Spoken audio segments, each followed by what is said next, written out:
Oi, eu sou Débora Silva, sou pedagoga, pós-graduada em transtorno do espectro autista e pós-graduanda em psicopedagogia clínica institucional. Estou hoje professora do Núcleo de Autismo da PAD Jequié, que tem como presidente Cristina Matos e superintendente Moana Meira. Hoje a PAD Jequié atende em média 160 crianças e adolescentes com transtorno, divididos em atendimento pedagógico e de saúde, que ainda conta com equipe multidisciplinar, ou seja, além do pedagógico, ainda temos psicólogos, fonoaudiólogos e fisioterapeutas. Eu fui convidada pela Atlética para falar sobre o transtorno do espectro autista. Então, vamos conversar um pouquinho. O TEA, ou transtorno do espectro autista, é um transtorno do neurodesenvolvimento. Então, ele causa déficit nas áreas de comunicação, interação social e os comportamentos, que podem ser repetitivos ou restritos em relação aos seus interesses. O que muitas pessoas querem saber, principalmente as famílias de crianças com TEA, qual é a causa? Nós estamos caminhando muito em relação a isso, eu diria com esperança, para entender mais a fundo sobre. Temos, inclusive, uma pesquisa mais recente, com a amplitude necessária, que é do dia 17 de julho de 2019, e eu, inclusive, sugiro a leitura a todos, e ela confirmou que 97 a 99% dos casos de autismo têm ordem genética, sendo hereditário.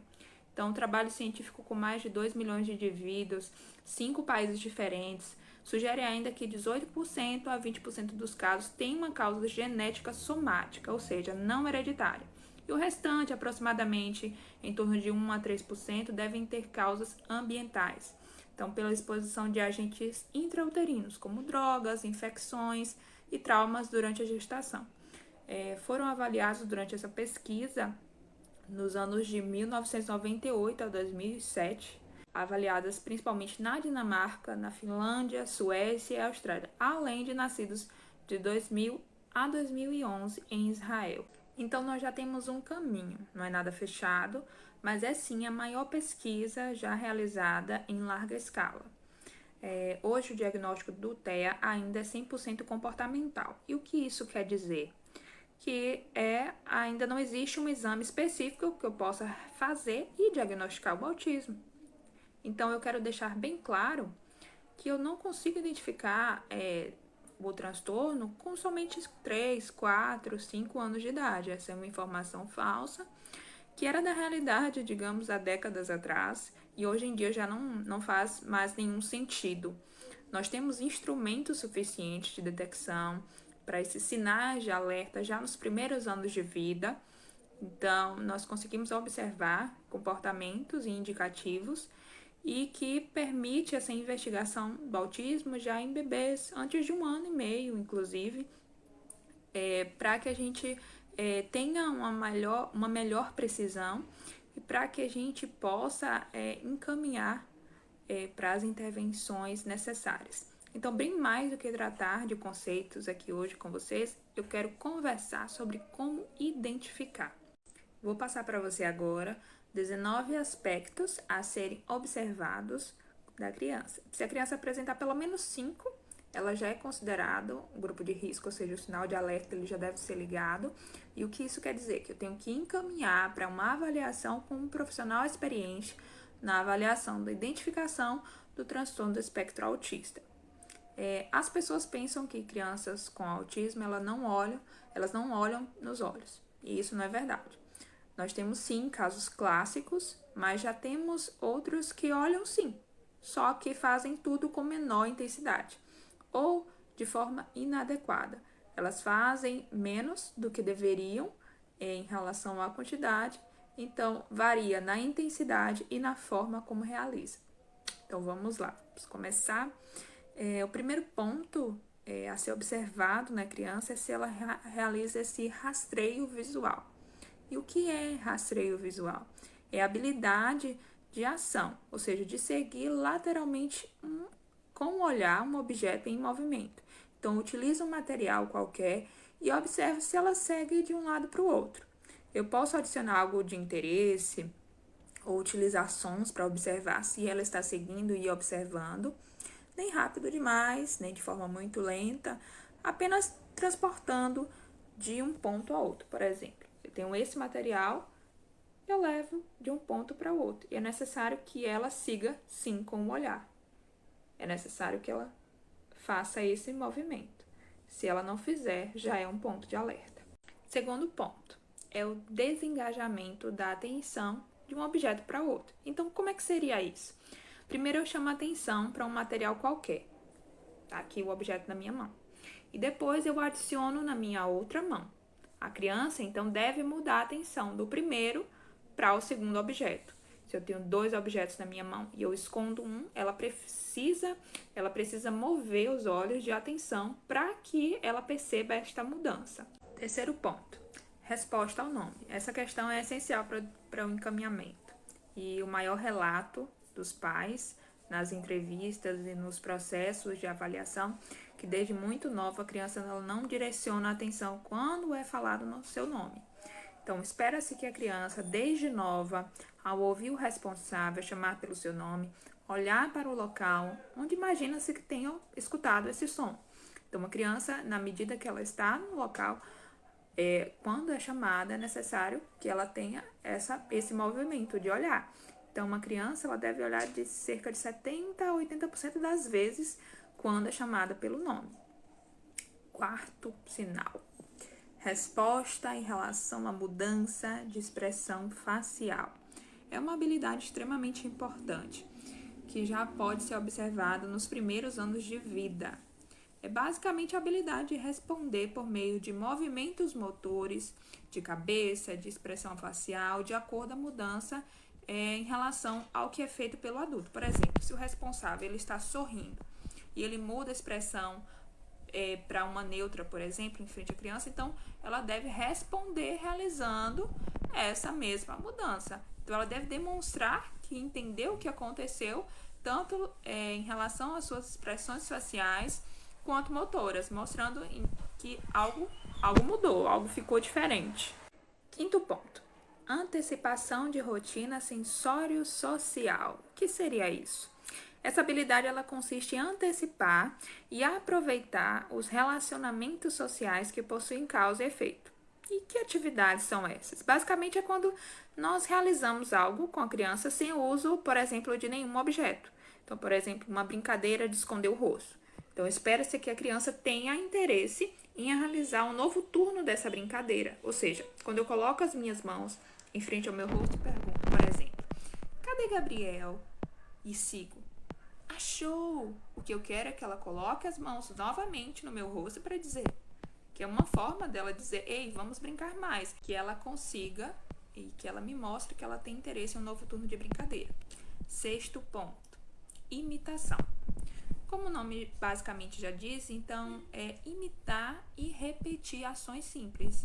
É esperado que a criança de 6 a 11 meses tenha capacidade de reprodução de 60 a 70% de um movimento orofacial. Por exemplo, se eu jogo beijo, se eu coloco a língua para fora. Então, crianças de 10 a 12 meses, por exemplo, já é esperado que reproduzam uma ação utilizando um objeto, por exemplo. Se eu bato na mesa utilizando um objeto ou um palito, vamos supor, é esperado que ela também faça isso. Sétimo ponto, vocalização social. Basicamente, a habilidade de engajar vocalizações diversas e que é importante que sejam recíprocas, ou seja, o responsável faz um som e a criança repete mutuamente. É o início da oralização, por exemplo, papá, mamã, depois do adulto realizar ou com o início para ser antes do adulto. O oitavo ponto, que é o contato visual. Esse tópico, sem dúvida, é um dos primeiros a observarmos, mas que ainda geram muitas dúvidas em muitos pais, em muitos responsáveis, a respeito de identificar quando não é tão claro. Por exemplo, não basta apenas existir o olhar, ele precisa ser sustentado. O que quer dizer isso? Eu preciso que a criança, quando eu chamo a sua atenção, ela me olhe e sustente em média de 10 segundos. Então, essa atenção precisa ser sustentada, ou seja, não pode ser um olhar vazio, um olhar para as extremidades, ou até mesmo um olhar para retirar em seguida. Esse não é um contato visual estabelecido. Nono, sorriso social recíproco. é basicamente a habilidade de sorrir em resposta ao outro, ou seja, é recíproca essa relação. É esperado que ao ver o adulto sorrindo, que ela também emita esse sorriso como resposta. 10º ponto. Coordenação do olhar e mão. É uma habilidade de coordenar o olhar em ação com algum objeto, ou seja, o olhar em conjunto com a mão. Por exemplo, a criança deve fazer uma ação e também fazer o contato visual, ao mesmo tempo, enquanto faz essa troca de turno com o responsável, com o sujeito. 11º, reatividade comportamental. O que é isso? É resposta geral, ou seja, pode ser hipo ou hiper. Uma introdução das atividades ou brinquedos a serem utilizados com os adultos. É esperado que a criança tenha a ação adequada à oferta de novos objetos, que não pode ser uma reação apática ao hipo ou uma situação, uma reação extremamente excitada acima do que é esperado, que é o hiper, não tendo controle, por exemplo, sobre seu corpo. 12º, interesse social. É bem importante.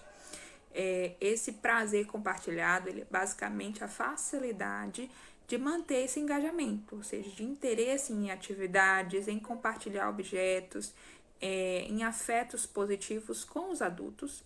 E em relação a esse interesse social, é esperado que a criança ela consiga manter esse interesse sem constantemente se interessar por outros aspectos e descontinuar o que está sendo feito.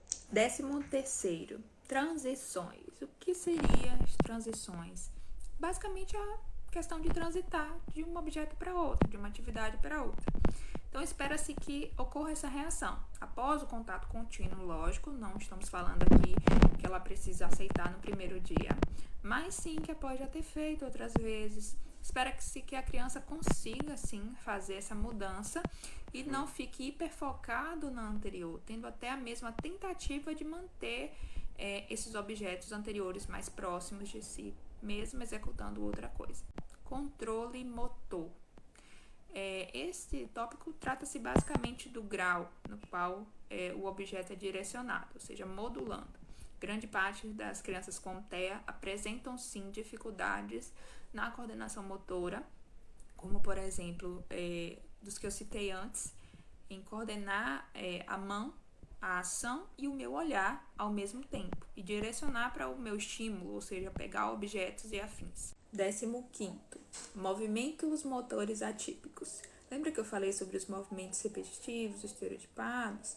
Esse é um fator importante para a observação, para que seja possível, para que a gente analise como é essa locomoção dessa criança. A marcha, se ela faz de maneira correta, como é a postura, além desses movimentos estereotipados, como por exemplo, os movimentos de flapping, que é quando a criança realiza esse movimento próximo ao corpo, ou também ficar fixamente por um tempo considerável olhando a mão enquanto faz alguns movimentos, que possuem principalmente uma frequência e uma repetição. Então, não é apenas uma vez que eu vou observar isso. É necessário existir uma repetição contínua em diferentes lugares, em diferentes situações. 16º, comportamentos sensoriais atípicos. Por exemplo, cheirar brinquedos, fixação em mãos, objetos, texturas variadas, ou seja, todos esses podem ser de mais ou de menos, uma aversão. Alguns exemplos de fixações são de olhar reflexos de luz, o ventilador a girar, ou seja, tudo com uma intensidade maior. 17º, engajamento de atenção. O que é isso? É a habilidade de engajar, ou seja, eu vou focar a atenção em objetos variados em um ambiente totalmente diferente. Ou seja, crianças com transtorno do espectro autista, elas possuem dificuldades nessa questão atencional, ou seja, de sustentar essa atenção em atividade dentro de um ambiente com muitas informações, por exemplo. 18º, persistência em possíveis objetos ou aspectos do ambiente, ou seja, nesse ponto existem os interesses repetitivos, lembra que eu citei? Então, eles podem se apresentar, por exemplo, com uma criança que fique o dia inteiro com um objeto, sem a busca por nenhum outro novo, ela vai fixar apenas nesse. 19º, partilha de interesses com o olhar. Então, o que é esperado de uma criança com o seu desenvolvimento típico? É esperado que ela consiga utilizar esse olhar para referenciar e partilhar interesses em um objeto, em um evento ou uma pessoa. Então, à medida que a criança olhe para esse objeto, ela deve olhar, mas também olhar para o adulto e ir em busca dele, por exemplo. Eu posso ainda acrescentar aqui para vocês a importância de observar se a criança realiza comandos. E o que seriam esses comandos? É basicamente uma ação que é oralizada por um sujeito e que tem a resposta adequada. Exemplo, jogar o papel no balde. Lógico que, antes de mais nada, a criança precisa saber o que é um balde. Então, se eu já mostrei, então é esperado que, ao pedir isso, que ela consiga compreender e realizar o que eu pedi. É uma ação simples. Então, o que eu indico para você? Caso a criança apresente pelo menos 5 de tudo aquilo que eu acabei de trazer aqui para você, já é sim um sinal de alerta para encaminhar para uma avaliação. Então, por favor, não espere.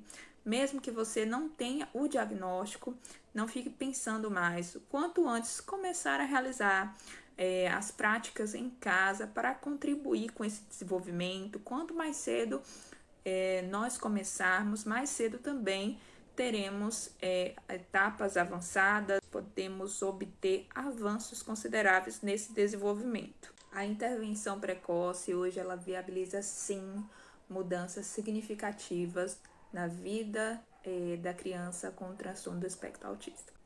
Eu espero ter contribuído um pouquinho com esse projeto e desde já eu agradeço em meu nome, em nome do Núcleo de Autismo da PADGE, da qual eu faço parte, com a professora Lidaiana. Então, também agradeço em nome de todos da instituição por abrir esse espaço de alcance à comunidade. Gratidão a todos. Grande beijo.